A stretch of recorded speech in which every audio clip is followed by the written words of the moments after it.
Consider the person with dementia as similar to a babbling brook, calm and peaceful, sometimes a raging torrent, always itself. Hello, my name is Dr. Alan Lerner, and welcome to Understanding Cognitive Aging, the challenge of dementia and Alzheimer's disease. Dementia affects almost everybody in our society. I, too, have taken care of my father with dementia, in his case, due to multiple strokes. We present this video in hopes of addressing common questions of Alzheimer's disease and dementia in depth. We have two major learning objectives: seeing the disease from the patient's perspective and exploring the complexities of caregiving.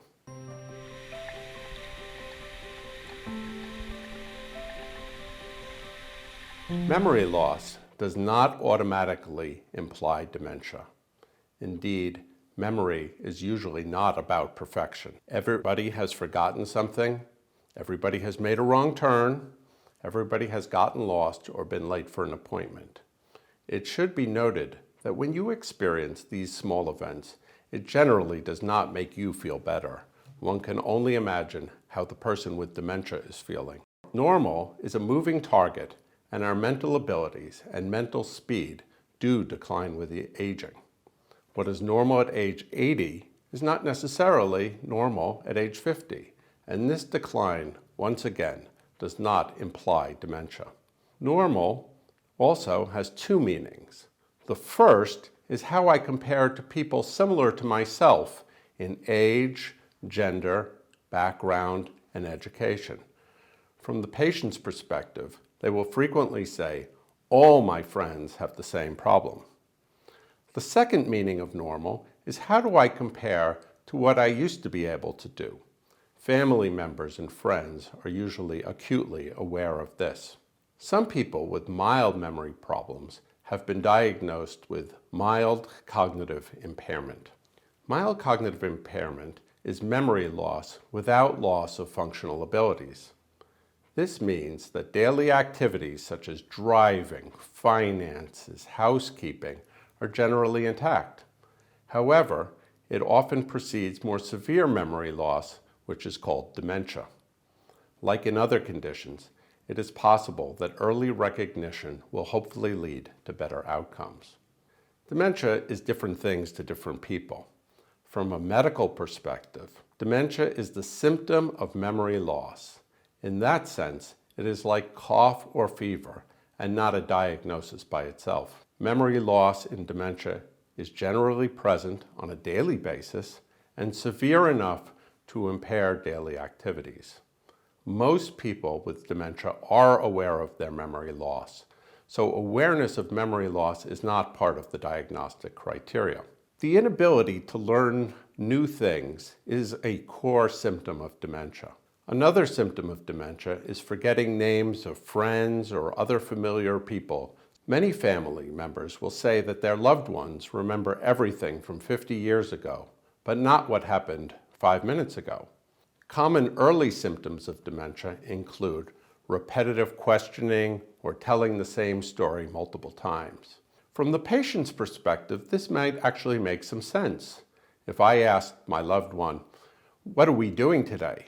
and they told me, and I didn't remember it, wouldn't it make sense to ask the question again? One should also recognize that if they don't remember what is said, they may remember how it is said.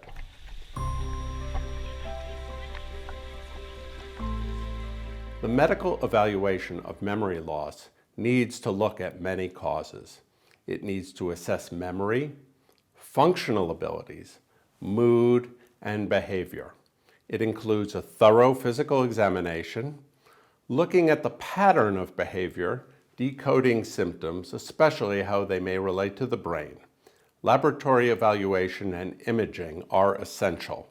Imaging would include MRI scan or CAT scan of the brain. There is no one specific test to diagnose dementia or Alzheimer's disease, but the age, history, imaging, and labs help one reach a diagnosis. Now, what is Alzheimer's disease? It is different things to different people. To some people, it may be grandma. To another, it may be a disease that robs your memory. To some people, it is a major public health problem and a scourge of our times. Scientists may see it as a genetic disorder of brain dysfunction.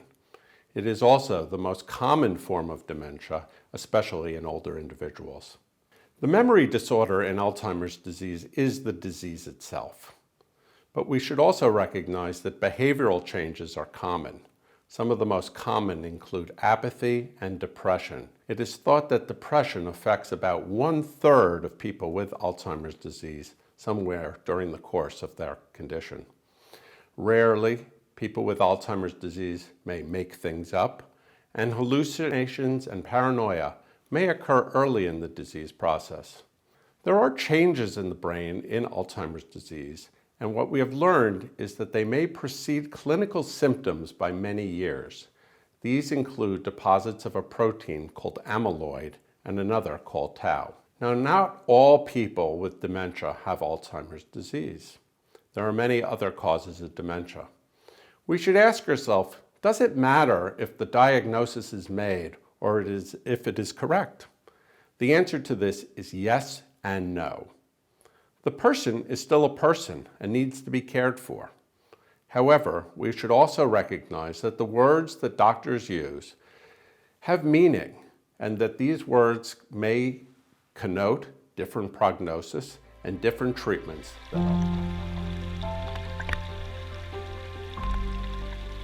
There are several types of medications for dementia and Alzheimer's disease. There are medications specifically for dementia. These come in two types. The first is what are called cholinesterase inhibitors. These include Aricept, Exelon, and Razidine. The second class is what is known as an NMDA receptor antagonist. The only medication of this type is memantine, which is marketed in the United States as Namenda. We also think about medications that may slow down dementia. Vitamin E is an example of this. Many supplements claim to have positive effects on memory. However, the evidence whether they work is often scant. The other question we often neglect to ask is whether they can be harmful. There are concerns about megadoses of vitamins, especially the fat-soluble vitamins like vitamin A or vitamin D. Pyridoxine, vitamin B6, was thought to be a treatment for schizophrenia. However, when given in very high doses, it caused pain in the limbs. Vitamin E can also have side effects. If one takes an overdose of it, it may affect blood clotting. There are a number of controversies in the treatment of dementia with medications. The first is, should persons with non-Alzheimer's dementia receive these medications? It really depends upon the diagnosis. People with Parkinson's disease dementia or dementia with Lewy bodies share many chemical similarities with Alzheimer's disease in their brains, and the answer is yes. The answer is maybe for kinds of dementia such as vascular dementia or frontotemporal degeneration. The answer may be no in some cases. Dementia due to metabolic deficiencies, such as vitamin B12 deficiency, should not be treated like that. We should treat the underlying cause. Severe dementia may not respond to any of the known medications, and unusual dementias should probably not be treated with those medications. A much more important controversy is, should persons with behavioral disturbances, especially in Alzheimer's disease, receive medications? Why is this controversial? It is off-label usage. There are no FDA-approved treatments for the behavior in dementia. Serious side effects are possible. These can include things even up to sudden death. Other side effects include things like sedation, falls, drug interactions. The consequences of this could be very real. They may lead to nursing home placement, falls, and sedation. Nobody wants to see mom as a zombie. One should also consider whether medications are part of the solution or part of the problem. It is frequent that once a medication is given, that the behavior returns or maybe even worsens? Is the medication actually making the person worse? However, the underlying feeling is that there is a need to do something, but it has to be done carefully. I do have some suggestions for physicians and patients and families. The first is, what is making the person feel and act this way, and why now? A classic example of this is when the person says, "Take me home," when they are home. Let's try to see it from their perspective. Clearly, it is a failure of recognition. Families sometimes give them the tour of the house. Here's the living room, here's the bathroom. What more can you expect? One should also think, though, about what home means. Home means safety, security, warmth. One of the reasons they may want to be taken home is that they don't want to be where they are currently. They may have unmet bodily needs. They may be scared or anxious or lonely. It is a truism in medicine that quality of care is proportional to quality of assessment. Behavioral changes need to be taken seriously and on an individual basis. The closer you can get to defining the symptoms, the higher the likelihood that you're going to succeed. One should think about what symptoms are present. Is anxiety present? Is there hallucinations or paranoia or depression? How do these interact? We should also recognize that symptoms may occur in any combinations. We would like to ideally have a target symptom to monitor response versus side effects. The closer you are to defining the symptom, the higher the likelihood of a success. Lastly, non-pharmacologic approaches such as maintaining social engagement, mindfulness meditation, and yoga are clearly better than medications if they work, since there are no drug interactions and very few negative side effects. The biological basis for these may be intuitively obvious in some cases, such as better lighting in a nursing home or artistic and musical engagement, or more obscure, such as the positive effects of yoga. Overall, non-pharmacological interventions need to be judged fairly, both in terms of efficacy and expense.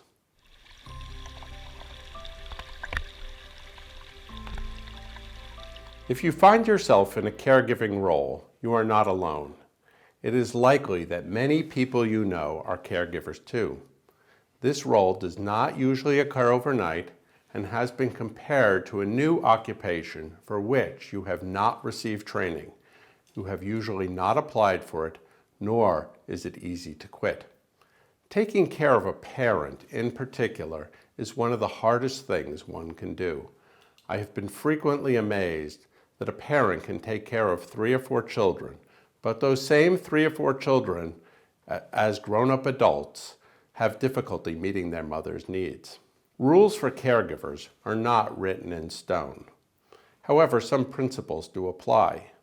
Maintaining quality of life, maintaining dignity, maintaining autonomy, the freedom to make decisions, and maintaining the lifestyle to which your loved one has become accustomed. Difficulties arise in a somewhat predictable manner because they usually involve a change in roles. Functional loss in dementia is somewhat predictable, and typically the most difficult things we do tend to be affected first. Examples of this include driving and finances. From the patient's perspective, driving is freedom. From the family's perspective, there is the fear that your loved one will get lost or be in an accident. Other complex activities that have change in roles and may produce difficulties include taking care of the house, doing things in proper order, and remembering where things go. There is no one right answer to many problems. I usually think there is tension between what I would call father knows best versus freedom to fail. What is right in one situation may be wrong, even 2 hours later. Maintaining autonomy and taking over decision-making is quite complex. Again, principles do apply. There are no one-size-fits-all answers. One thing you need to keep in mind is that when it comes to major life decisions, You cannot put the veto power in the hands of the person least able to make the decision. A good example of this is the need to go from independent living to assisted living. It is clear to the family that change is coming. Rather than just dictating that change, a different approach might be to visit several homes and then ask the person with dementia which one they like best. Another important thing is that if people feel helpless, they are likely to become depressed. Just dictating things to them may increase the likelihood that they become depressed. Almost 1/3 of people with dementia experience depression at some point in their illness. There are resources available to help with decision making.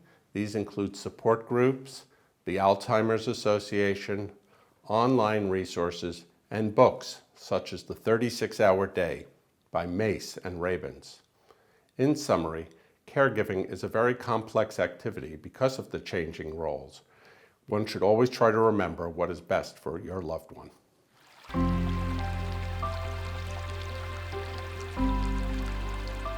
Over time, many caregivers have gradually assumed more responsibility for daily life decisions and recognize the need for change, such as when their loved ones cannot maintain independent living at home. Common reasons for this include social isolation, the need for safety, and declining self-care abilities. Managing living arrangements is a resource decision, not a medical decision. Given enough finances and enough people, almost anybody can be maintained at home indefinitely. Family dynamics can be very tricky. Clear communication is key and may help in reaching a consensus. Always try to remember what is in the best interest of the person and consider safety above all. Every facility is different and has a different culture and different offerings. We should try to match our loved one's interests with a selected facility. Things to consider include special interests such as music and art and cultural factors, staff experience, the possibility for increased social interaction. Models of care do vary, such as aging in place versus having to move multiple times. Change may be traumatic for people with dementia and appear to accelerate a downward course. But people do adapt, and your loved one may thrive in a new environment.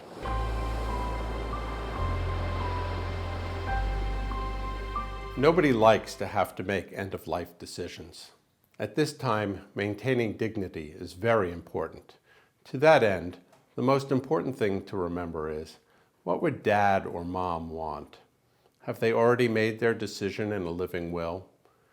Getting everybody's input is key. It is important that this time the family is united, not divided. In the end, ethics and biology both play important roles. One needs to consider medical status and how aggressively to intervene. Should medicines be stopped? Should infections be treated? Should a feeding tube be utilized? Unfortunately, at present, Alzheimer's is a fatal disease. The real survivors are the caregivers. They deserve our ongoing love and support. Returning to the idea of a babbling brook, consider what Heraclitus, an ancient Greek philosopher, said. You never step in the same stream twice. Change becomes the only constant.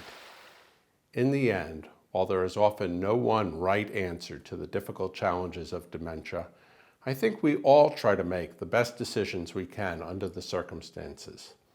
Hopefully this information will help guide you with caring for your loved one. Thank you for your attention.